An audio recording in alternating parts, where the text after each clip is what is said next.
What's up guys, and welcome to a quick guide slash tips for the Pygone Phantasm from no one else but me, myself, Ronaldo, cause actually I've been able to climb quite far. Even though I'm a free-to-play player, I managed to get top 5 in my bracket.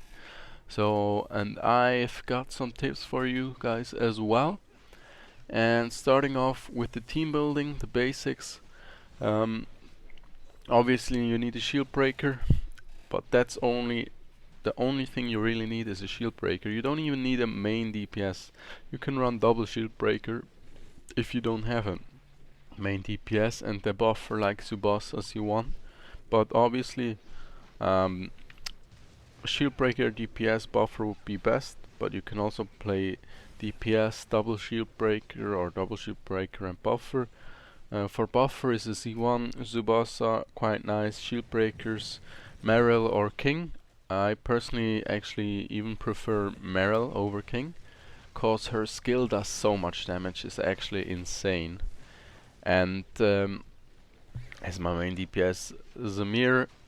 Obviously, if you have Samir, just make sure to use your AoE, like the jump and then spin to win. Then you have the highest DPS even against single targets. So even if you're fighting against the boss, make sure you fight him in the air as Samir.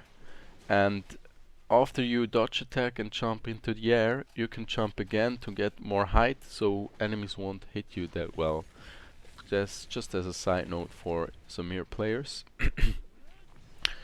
And then how I play it is basically I never use the Discharge of Samir, but I use her cause she has a lot of energy gain for her team, so I use her to get the Discharge just ready, and then when they're ready I wait until the shields are redeployed of the enemies, and once they're redeployed I use my Discharge of my shield breaker, and then I break their shields and then just start over again. Load my Discharge, break shields with the Discharge, and do the rinse and repeat. That's how I do it, and it works pretty well.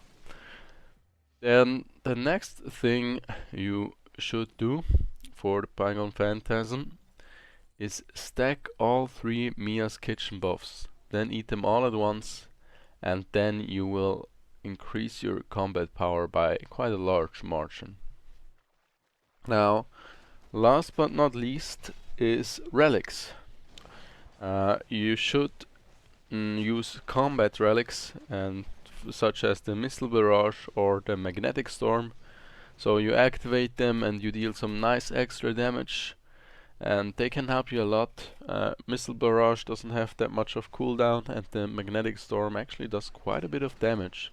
So make sure to equip some relics that deal damage. If you have SSR relics, even better, but these that I mentioned are just some quasi SR relics that you could use. And hope you learned something. It's just a quick video, I don't want to waste too much of your time. If you enjoyed it, I have more Tower Fantasy and Genshin content coming up. Thank you so much for the sub. Oh my god, guys. Yes.